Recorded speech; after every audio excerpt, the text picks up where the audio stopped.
الحمد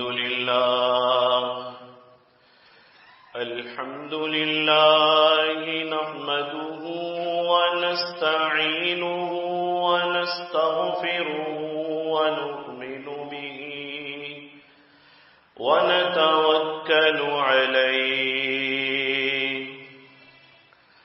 ونعوذ بالله من شرور أنفسنا ومن سيئات أعمالنا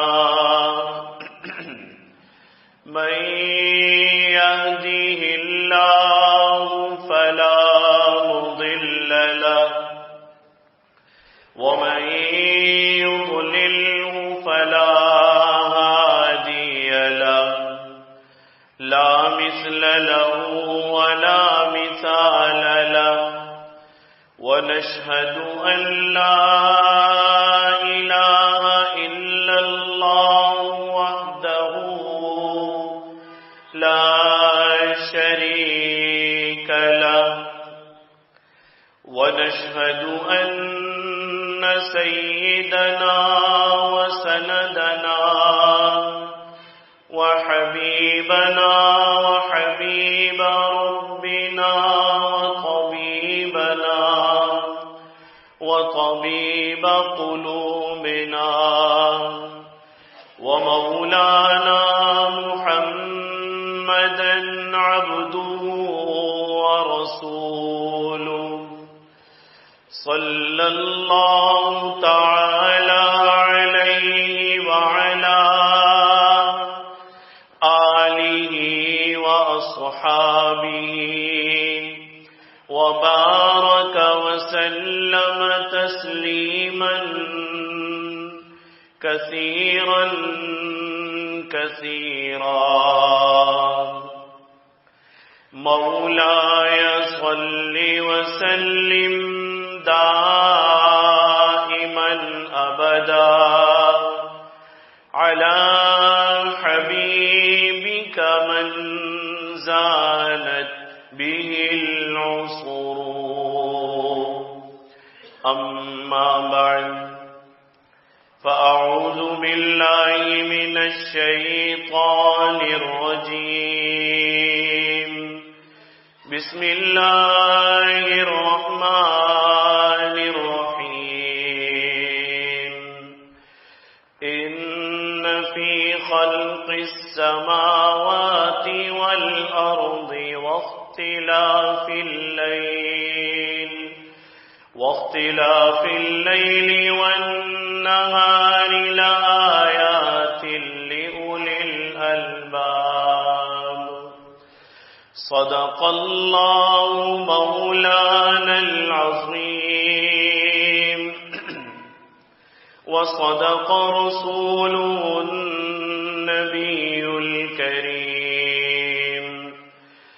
ونحن على ذلك لمن الشاهدين والشاكرين والحمد لله رب العالمين.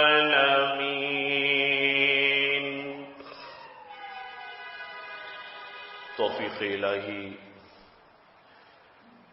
اور اپنے بزرگان دین کی برکت سے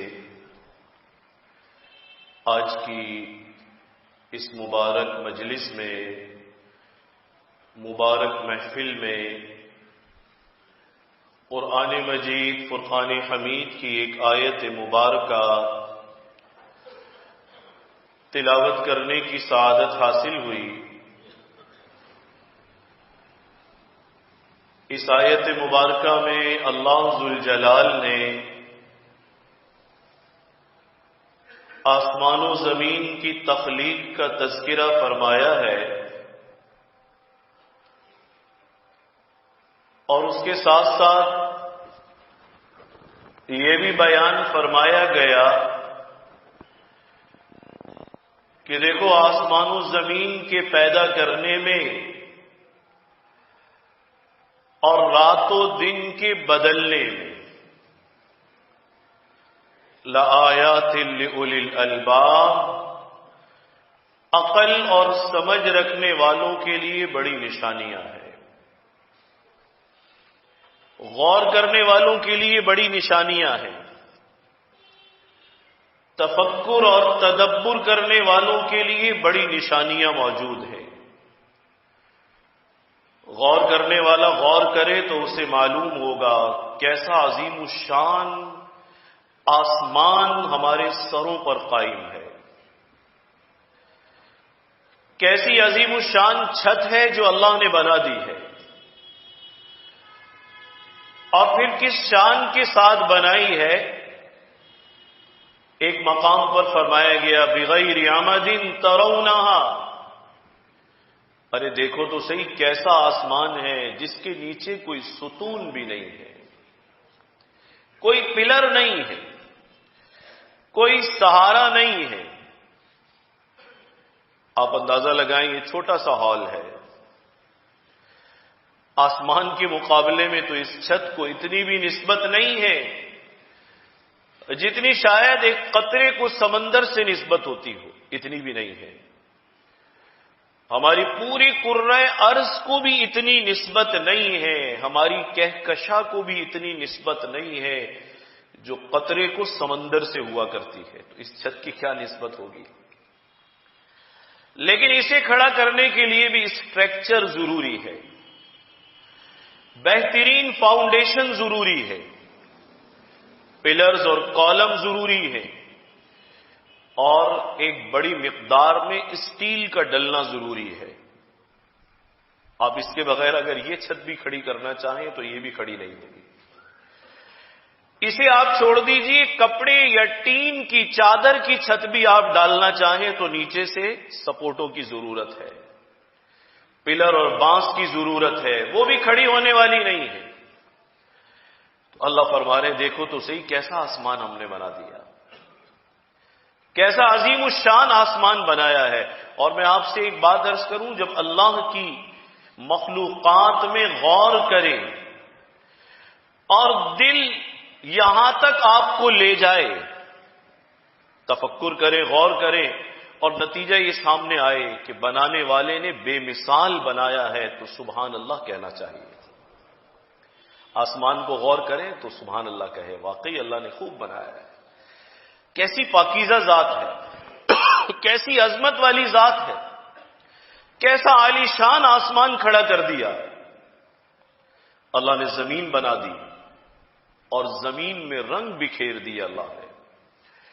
فرمایا زینا السماء الدنیا بمصابیح، پھر آسمان بنایا اور اسے اللہ فرما رہے ہم نے چراغوں سے سجا دیا، نرا کالا نہیں ہے، اگر یہ بالکل رات میں سیاہ ہو جائے، اس میں ستارے نہ ٹمٹمائیں، مانند چراغوں کے اگر یہ رونق نہ ہو تو انسان کو آسمان سے وحشت ہونے لگے، وہ خیال کرے گا اتنا اندھیرا، اتنی سیاہی، اتنی تاریکی۔ پھر ان ستاروں میں اللہ نے ایک نظام بنا دیا، ان کی باقاعدہ ایک حرکت ہے، اس سے لوگ راستوں کا پتہ چلاتے ہیں، ان ستاروں کے ذریعے سے سمت کا پتہ چلاتے ہیں، اوقات کا پتہ چلاتے ہیں۔ ایک پوری سائنس ہے جو اللہ تعالیٰ نے اس نظام میں سمو دی ہے، اب قیامت تک لوگ اس میں ڈھونڈتے رہیں گے۔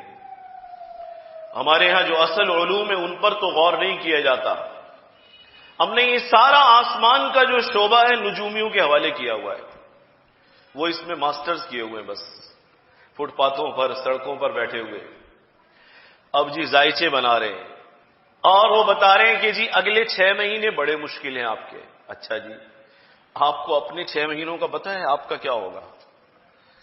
بعضوں کو کہہ رہے ہیں کہ جی آپ کی زندگی کا پتہ نہیں ہے، بڑے بھنور میں نظر آ رہی ہے۔ توبہ کریں اور لعنت بھیجیں ایسے کاموں پر، اور ان کے قریب بھی نہ پھٹکیں۔ جو اپنے ایمان کو کمزور کرنا چاہے وہ ایسے لوگوں کے پاس چلا جائے۔ اللہ کافی نہیں ہے کیا؟ قرآن مجید میں اللہ نے مجھ سے اور آپ سے ایک سوال کیا ہے، بڑا شاندار سوال ہے، بڑا جاندار سوال ہے، بڑا زوردار سوال ہے۔ الیس اللہ بکاف عبدا، اللہ بندوں سے پوچھ رہے ہیں، ارے میرے بندوں، کیا بندوں کو اللہ کافی نہیں ہے؟ کیا پیاری بات ہے وزنی بات یا نہیں؟ خوبصورت بات ہے، کمال کی بات ہے۔ جب اللہ ہم سے پوچھ رہے ہیں کیا میں تمہارے لیے کافی نہیں ہوں، تو پھر ادھر ادھر بھٹکنے کی ضرورت ہے؟ یاد رکھیں وکیل بھی اللہ ہے، کفیل بھی اللہ ہے، نگران اور ذمہ دار بھی اللہ ہے، پالنے والا بھی اللہ ہے، اور ہر ایک کے ساتھ اس کی ذات سے زیادہ ہمدرد بھی اللہ ہے۔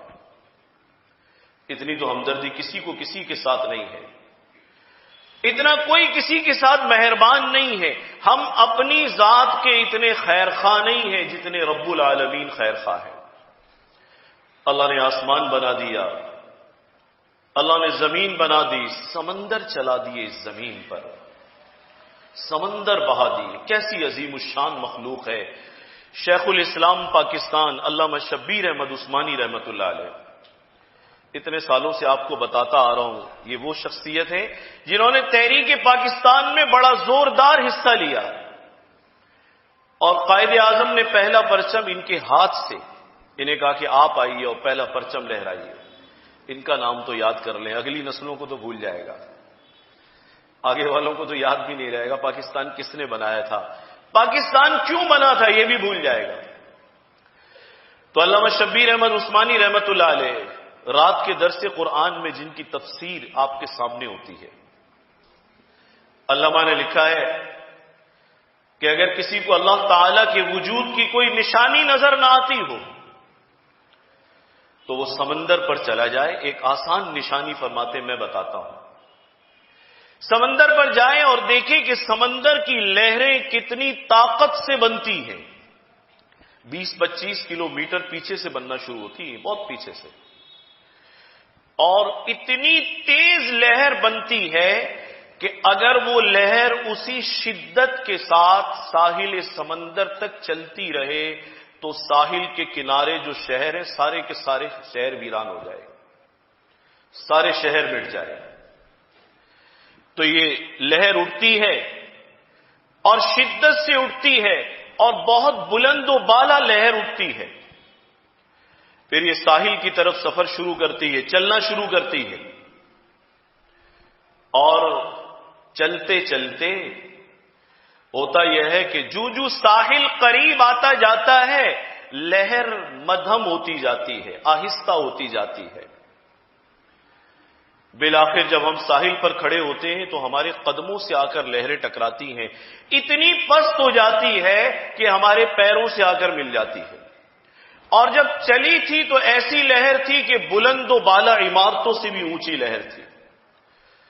تو علامہ شبیر احمد عثمانی رحمۃ اللہ علیہ لکھتے ہیں، فرمایا کبھی ساحل سمندر پر کھڑے ہو کر سمندر کا مشاہدہ کرو، معائنہ کرو اور غور کرو اور جاننے کی کوشش کرو اس سمندر کی یہ جو بکھری ہوئی لہریں ہیں اس کی لگامیں کس کے ہاتھ میں ہیں؟ سوائے اللہ کے کسی کے ہاتھ میں بھی نہیں ہے۔ چلتی شدت سے ہے اور ساحل پر پہنچتی ہے تو بالکل بے ضرر اور ٹھنڈی ہو جاتی ہے۔ اللہ نے سمندر بہا دیے، دریا بہا دیے، اللہ نے پہاڑ رکھ دیے، اللہ تعالی نے بے شمار نشانیاں رکھ دی۔ تو اگر کوئی غور کرے تو اسے معلوم ہو جائے گا کہ ہاں کوئی نہ کوئی تو بنانے والا ہے، کوئی نہ کوئی اسے چلانے والا ہے، کہیں نہ کہیں سے نظام چل رہا ہے۔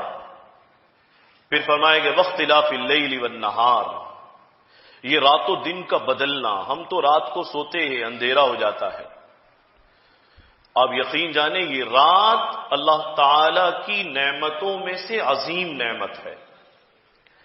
اگر یہ رات نہ ہو تو ہم سکون حاصل نہیں کر سکتے۔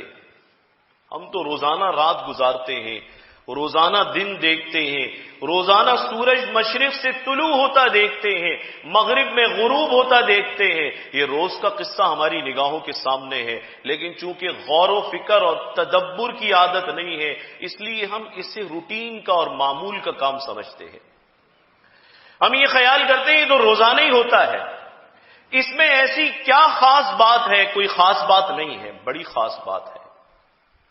رات ہوتی ہے، انسان گھروں کی طرف پلٹنا شروع ہو جاتے ہیں، چرند پرند پلٹنا شروع ہو جاتے ہیں اپنے بلوں کی طرف، جانور، رینگنے والے جانور، اڑنے والے پرندے سب کے لیے سگنل ہوتا ہے شام کے وقت.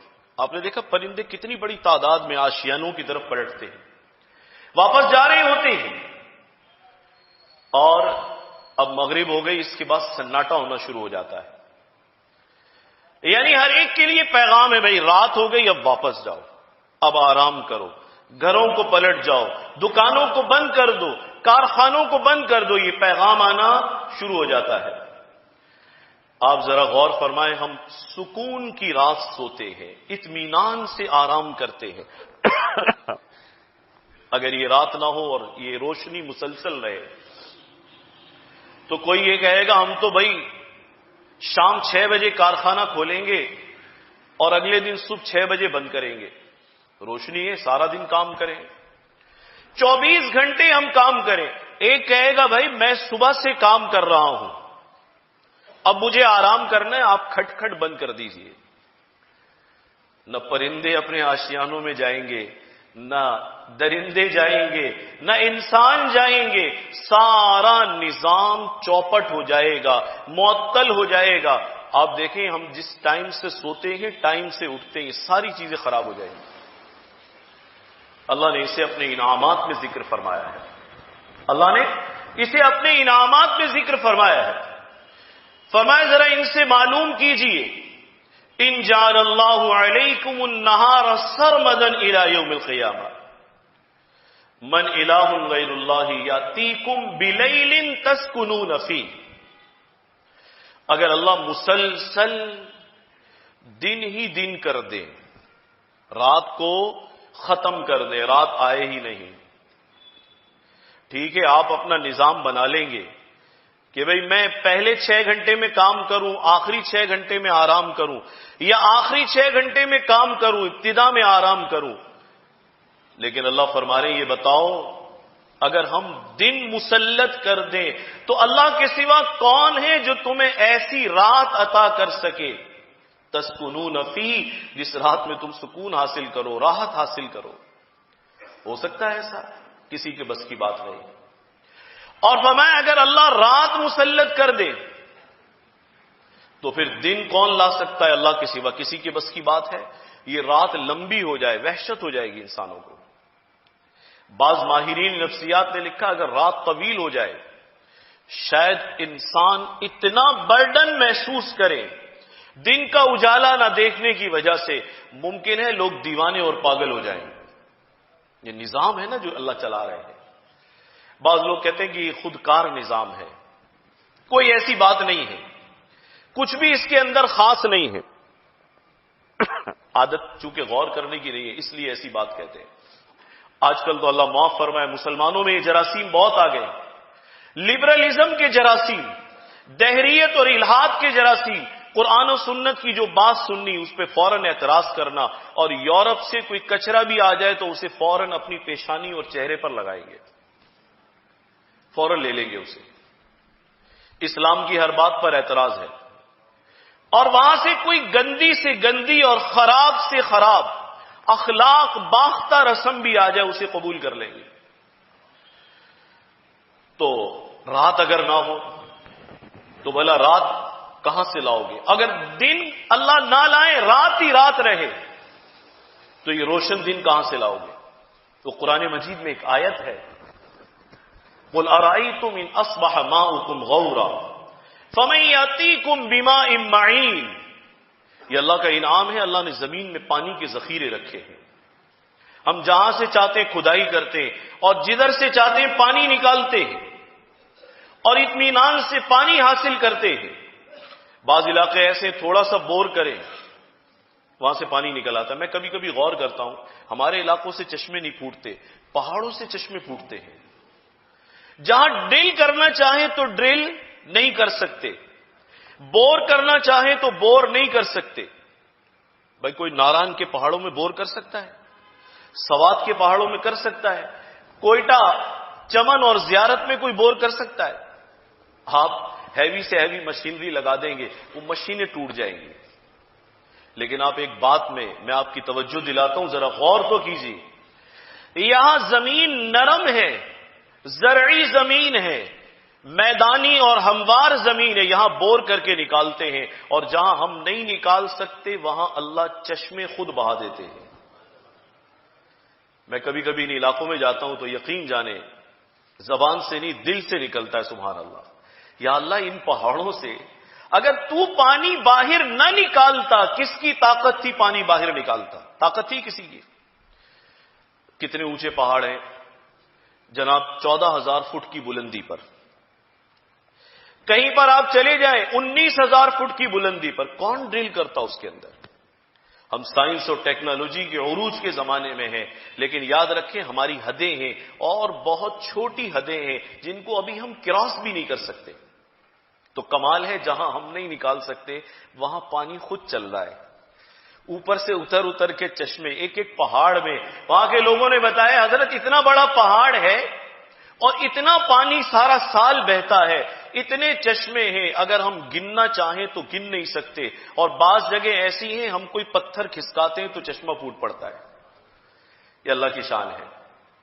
تو ہونا تو یہ چاہیے انسان اپنے خالق کو ان چیزوں سے پہچانے، لیکن آج کل لوگ کہتے ہیں منہ ٹیڑھا کر کے کہتے ہیں اوہ یہ تو کوئی بات نہیں ہے، یہ سب چیزیں نیچرل ہے، یہ سب چیزیں عام بات ہے۔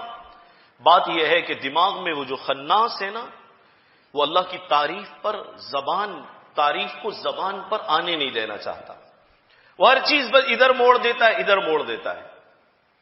تو خیر قرآن مجید میں فرمایا اگر اللہ پانی روک لے تو کون ہے جو پانی نیچے چلا جائے، کون اس پانی کو نکالے گا؟ زمینوں میں پانی خشک ہو جاتا ہے، کوئٹہ میں پانی نیچے جا رہا ہے۔ میں 1 سال پہلے گیا تو میں نے ان سے پوچھا کیا صورتحال ہے؟ کہنے لگے مفتی صاحب صورتحال یہ 800 فٹ پہ پانی چلا گیا ہے، بعض علاقوں میں 12 اور 1300 فٹ پر پانی ہے، آپ موٹر چلاتے ہیں، روٹر چلاتے ہیں، پانی ٹنکی بھر جاتی ہے، آپ شاور کھول کر نہاتے ہیں۔ دنیا کے افریقہ میں ایسے ممالک بھی ہیں، میں جانتا ہوں، آپ کے گھر میں گیس اور بجلی کا میٹر ہے، ان کے یہاں پانی کے میٹر ہے۔ وہ بیچارہ مگے بھی گن کر ڈالے گا، اور ایک ڈالے گا اور کوشش کرے گا سارے جسم پہ اچھی طریقے سے مل لوں پانی، دوسرا اور تیسرا ڈالے گا تو اس کو چلتا ہوا میٹر نظر آئے گا، بھائی پانی کا بل بہت آئے گا۔ اللہ کا شکر ادا کیا کرے، پانی وافر ہے، دریا بہ رہے ہیں، نہریں بھری ہوئی ہیں، پانی ہی پانی ہے۔ تو خیر 1300 فٹ پر پانی، 1000 فٹ پر پانی، پوچھا جی کتنے کا بور ہو رہا ہے؟ اب ایک وہاں کے عالم سے کہنے لگے ہمارے بچے مدرسے میں پانی نہیں ہے۔ میں نے خیال کیا بھئی بور کرانا ہوگا، چلو بھئی کوئی 1,50,000 کا جیسے ہمارے یہاں بور ہو جاتا ہے ایسا ہو جائے گا۔ میں نے کہا کتنے کا بور ہوگا؟ کہنے لگے 25 سے 30 لاکھ روپے خرچہ آئے گا۔ یہ بھی ابتدائی اسٹیمیٹ ہے، یہ بھی پتہ نہیں ہے اس کے بعد اگر مزید نیچے جانا پڑا تو کتنا خرچہ آئے گا۔ کیپ ٹاؤن ساؤتھ افریقہ کا شہر ہے، مشہور ہے، دنیا کے مالدار سرمایہ دار لوگ رہتے ہیں وہاں پر، دنیا کا آخری سرا بھی ہے، کیپ آف گڈ ہوپ بھی وہی ہے۔ یہ جو آتا ہے نا مرج البحرین یلتقیان سورۃ الرحمن میں، جو 2 سمندر ملتے وہ بھی اسی مقام پر ملتے، پانی اس کا بھی نیچے چلا گیا ہے۔ اب انسان کتنی ترقی کر لے، دنیا کے بہت سارے شہر ہیں جہاں کا پانی بالکل نیچے چلا گیا ہے، کوئی اوپر لا سکتا ہے؟ سائنس کی مدد سے لے آئیں، لیزر ٹیکنالوجی سے لے آئیں، مشینری سے لے آئیں گے پانی؟ نہیں لا سکتے۔ ایک دہریے نے یہ آیت سن لی، آیت سننے کے بعد اس نے کہا، عجیب بات کہی اس نے کہا کہ یہ کیا ہمیں ڈرایا جا رہا ہے قرآن میں؟ کہتے ہیں کہ جی پانی اللہ نیچے لے جائے تو پانی کون نکالے گا؟ اس نے کہا ہم نکالیں گے، کدالوں اور اوزاروں سے نکالیں گے، بمعین و معول، کدالیں چلائیں گے، اوزار استعمال کریں گے، زمین کھودیں گے، کتنا بھی نیچے پانی جائے گا ہم پانی نکال لیں گے۔ یہ انسان کی بھول ہے۔ میں نے ایسے ایسے لوگ بستر مرگ پر ایڑیاں رگڑتے دیکھے، اللہ زندگی اسلام پر اور موت ایمان پر نصیب فرمائے۔ یہ جو انسان کے دماغ میں ایک وقت آتا ہے نا، وہ خناس بنا پھرتا ہے، فرعون بن جاتا ہے یہ انسان، بڑی بڑی باتیں کرتا ہے، طاقت، پیسہ، شباب، عزت، منصب کی وجہ سے وہ سمجھتا ہے شاید میں ناقابل تسخیر ہوں، مجھے کون جھکا سکتا ہے۔ آپ یقین جانیں ایسے ایسے لوگ بستر پر ایڑیاں رگڑتے دیکھے ہیں جنہیں یہ کہا جائے اپنے زمانے کا یہ کنگ ہوتا تھا. بڑا کمزور انسان ہے لیکن کمزوری مانتا بہت دیر سے ہے. یہ کمزوری کو مانتا بہت دیر سے ہے. سمجھ میں بڑی دیر میں آتی ہے بات. اس نے کہا یہ کیا بات ہے بھائی, پانی کہاں سے نکالیں گے؟ پانی ہم نکالتے ہیں, کون سا اللہ دیتا ہے؟ نعوذ باللہ. زمین کھودتے ہیں, پانی ہم نکالتے ہیں. اللہ زیادہ نیچے لے جائے گا, ہم زیادہ نیچے سے نکالیں گے. حالانکہ یہ پرانے زمانے کی صدیوں پرانے واقعہ ہے. یہ آج والا بھی نہیں نکال سکتا, نیچے چلا جائے پانی تو وہ کیسے نکالے گا؟ تو اس نے مجمع میں یہ بیہودہ بات کی کہ کیا ہے اس میں اللہ کا کیا دخل ہے, ہم کدالوں سے اور اوزاروں سے پانی باہر نکال لیں گے, تو کوئی بڑی بات نہیں. رات کو سویا, خواب میں دیکھا ایک فرشتہ آیا اس کے پاس اور اس سے کہا کیا کہتا تھا تو آج کہ کدالوں سے اور اوزاروں سے پانی نکالے گا, زور بازو سے پانی نکالے گا. اچھا, ایک تماچا اس کی رسید کیا یہاں پر, اور وہ جو آنکھ پر اور چہرے پر تماچا لگا تو آنکھ کا پانی بہہ گیا. اس آنکھ میں بھی تو پانی ہی ہے نا, آنکھ کا پانی بہہ گیا, آنکھ خشک ہو گئی. تو فرشتے نے چلتے چلتے کہا اس کا پانی بھی کدالوں سے نکال لیں, یہ بھی اب سوکھ گئی ہے نا, اس کا پانی بھی نکال لیں. یاد رکھیں اللہ کے آگے جھک کر ہم کامیاب ہو سکتے ہیں, اکڑ کر کامیاب نہیں ہو سکتے. تو اللہ کی نشانیوں میں غور کریں. اس کی نشانیوں میں سے ایک نشانی رات و دن کا بدلنا ہے, ایک نشانی ماہ و سال کا بدلنا ہے.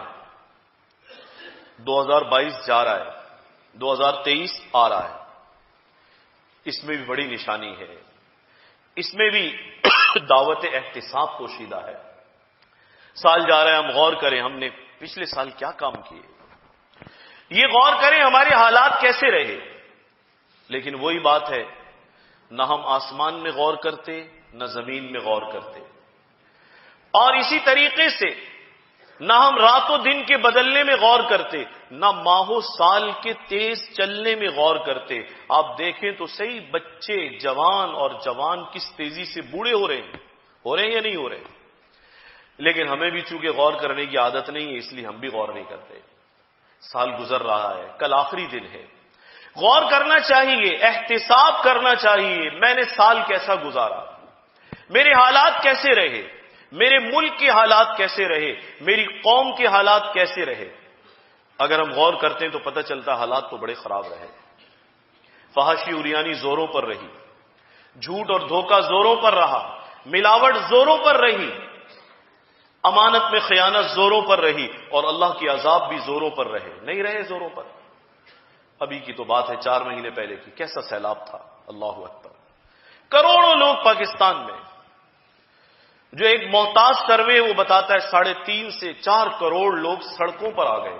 ابھی بھی بہت بڑی تعداد بیچاری گھروں سے بے گھر ہے, لیکن اتنے وسائل کسی کے پاس نہیں ہے کہ ان کے گھر بنوا کے دے سکے.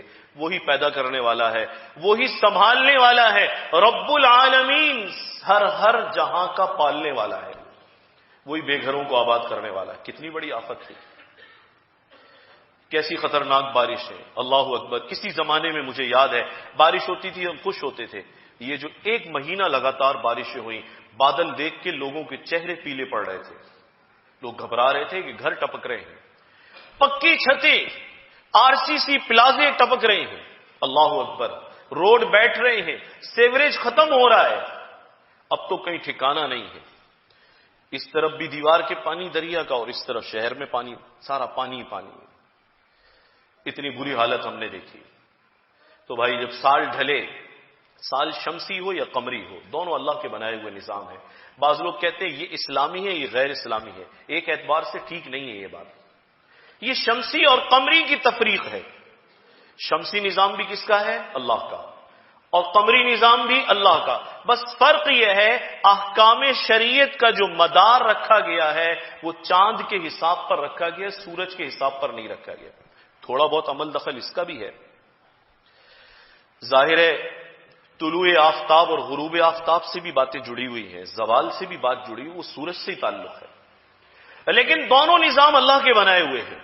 یہ سال بھی اللہ کا بنایا ہو, وہ سال بھی, لیکن ہم اسے اس لیے ترجیح دیتے ہیں کہ ہمارے احکام شریعت کا دار و مدار زیادہ اس پر ہے. اس لیے اس تاریخ کو یاد رکھنا بھی ضروری ہے. تو خیر سال گزر رہا ہے، ایک تو توبہ کرے، استغفار کرے اور اللہ سے عہد اور عزم کرے کہ یا اللہ نیا سال آ رہا ہے، میں خیر و سلامتی کی بھیک مانگتا ہوں تجھ سے. بڑے کمزور ہیں ہمیں تو پتہ بھی نہیں نیا سال ہم دیکھ بھی سکیں گے یا دیکھ نہیں سکیں گے. بعض مرتبہ انسان عزم کرتا ہے، ٹکٹ بنواتا ہے، میں آنے والے سال کی جنوری میں فلاں وزٹ پر جاؤں گا، فلاں دورے پر جاؤں گا. پتہ چلتا ہے جی 31 تاریخ کو رات 11 بجے اس کا جنازہ ہو رہا ہے. کچھ ہے ہاتھ میں ہمارے؟ کچھ بھی تو نہیں ہے ہاتھ میں. تو توبہ کرے، اللہ تعالیٰ کے آگے سر جھکائے، اعتراف کرے یا اللہ زندگی کے اتنے سال اور زندگی کے سالوں میں سے ایک سال اور میں نے مٹی میں ملا دیا، میں نے مزید گنوا دیا. لیکن ہمارے یہاں ہوتا عجیب معاملہ ہے. اتنی مار پڑ رہی ہے، عذاب اتر رہے ہیں، مہنگائی کا طوفان ہے، لیکن ہماری حالت یہ ہے کہ ہم ایک جانب سے ڈیفالٹ کے کنارے پر کھڑے ہوئے ہیں. ایک دھکا لگے، اللہ نہ کرے وہ دن آئے. میرے منہ میں خاک، 1000 مرتبہ توبہ کر کے کہتا ہوں، ڈیفالٹ کے کنارے پر کھڑے ہیں یا نہیں؟ دیوالیہ پن کے کنارے پر کھڑے ہوئے ہیں. لیکن رات 12 بجے کل پھر دیکھیے گا، کہیں سے نہیں لگے گا یہ قوم پریشان ہے. بجلی کی قلت ہے، گھروں میں گیس جو ہمارے گھر میں ہمارے چولہے تک آتی تھی اب وہ گیس ہمیں دستیاب نہیں ہے. ہم سلنڈر اٹھائے سارا دن پھر رہے ہیں. پانی ہمیں دستیاب نہیں ہے، بجلی ہمیں دستیاب نہیں ہے. مہنگائی اتنی ہے کہ 2 روپے والی چیز 50 روپے کی ہو رہی ہے. لیکن اس کے بعد جب ہم فائرنگ کے راؤنڈز چلائیں گے نا، یہ حماقت نہیں ہے تو اور کیا ہے. ہمارے شیخ پیر و مرشد رحمت اللہ علیہ فرمایا کرتے تھے، اور بھی بزرگوں نے لکھا ہے، مختلف مواقع انسانوں کی سوچ کے معیار ظاہر کرتے ہیں. فرمایا ایک آدمی ہے شادی میں سڑک پہ پیسے پھینکتا جا رہا ہے. فرماتے تھے یہ چاہتا ہے، یہ بتانا چاہتا ہے کہ لوگوں تم مجھے مالدار ہی نہیں سمجھتے، دیکھو میں کتنا مالدار ہوں. فرماتے تھے یہ اس کے کم تعلیم یافتہ ہونے، کم سمجھدار ہونے کی نشانی ہے. اگر سمجھدار ہوتا تو خاموشی سے بیٹے کی شادی کرتا، ادھر صدقہ نکالتا، ادھر کسی کے گھر میں راشن ڈلوا دیتا. لیکن اس کے دماغ میں یہ ہے کہ اوہو میں مالدار آدمی ہوں تو مجھے مالدار ہی نہیں سمجھتے. باتیں تھے اس قسم کی حرکتیں ہلکے طبقے سے ظاہر ہوتی ہیں، سمجھدار طبقے سے نہیں ہوتی. اب فائرنگ کے راؤنڈ، کروڑوں روپے کی تو فائرنگ ہو جائے گی، کروڑوں روپے کی آتش بازی ہو جائے گی. یہ وہ قوم ہے جو صبح اور شام دہائی دیتی ہے اور پھر آسمان کی جانب فائرنگ بھی کرتے ہیں اور کہتے ہیں یا اللہ جو تو فضل بھیج رہا تھا نا وہ بھی ہمیں نہیں چاہیے، اس کو بھی واپس لے لے. نعوذ باللہ من ذالک. لرزتے ہوئے ترستے ہوئے کہ یا اللہ بڑی مار پڑی ہے ہمیں، بڑے ذلیل ہیں ہم، لوگوں کے گھروں میں کھانے کو نہیں ہے اور نیو ایئر نائٹس منائی جا رہی ہیں. اللہ معاف فرمائے. کیسی کیسی غلاظت. آپ کو معلوم ہے سروے کیا بتاتا ہے؟ ساری دنیا میں نیو ایئر نائٹ پر سب سے زیادہ شراب پی جاتی ہے. پتہ ہے آپ کو؟ سب سے زیادہ بدکاری ہوتی ہے. سارے بڑے بڑے ہوٹلز کی جو چین ہے ساری دنیا میں سب بک ہو جاتے ہیں. اب یہ مسلمان کہتا ہے کہ جی حکمران اچھے نہیں ہیں اور حالات ہمارے اچھے نہیں ہیں. صاحب پہلے یہاں سے شروع کیجئے اور یہاں سے بھی یہاں سے شروع کیجئے اپنے دل سے کہ آپ کے دل میں کتنا احترام ہے احکام شریعت کا. اب فائرنگ کر رہے ہیں، آتش بازی ہو رہی ہے، ناچ گانا ہو رہا ہے. میں آپ سے 10 بستہ درخواست کرتا ہوں، یہ جاہلیت کی باتیں ہیں. آپ کم از کم مسجد میں بیٹھے ہیں، نمازی ہیں، آپ عہد کریں کہ میں یہ فضول کام نہیں کروں گا. میری قوم ڈوب رہی ہے، میری قوم کہاں پہنچ گئی. ہمیں تو حق میں بھی اپنی قوم کا خیال نہیں ہے. ہماری حالت عجیب و غریب ہے. اس لیے خدا کے لیے پہلے ہی بڑی مار کھا رہے ہیں. اب 2 اعتبار سے ہم دیوالیہ پن کے قریب پہنچ گئے. 2 اعتبار سے، ایک معاشی اعتبار سے اور اللہ ہمارے حال پر رحم فرمائے، دوسرا اخلاقی دیوالیہ پن بھی عروج پر جا رہا ہے. اس وقت عروج پر جا رہا ہے. اللہ کی رحمتیں کہاں سے اترے، رزق کہاں سے اترے، خیر کہاں سے اترے، سلامتی کہاں سے آئے. خدا کے لیے خیال کیجئے، توبہ کر کے انابت کے ساتھ اللہ سے خیر اور سلامتی کی دعائیں مانگنے کے ساتھ نئے سال میں داخل ہونے کی کوشش کیجئے کہ اللہ ہمیں پھر زندگی میں 1 سال اور عطا فرما رہے ہیں. میں نئے سال میں داخل ہو رہا ہوں، یا اللہ اس سال کو اتنا عمدہ بنا دے، ایسا بہترین بنا دے، میرے حق میں نیکیوں والا، انقلاب والا سال بنا دے. یہ سال میری زندگی کے سارے سالوں کا کفارہ ثابت ہو جائے. آخر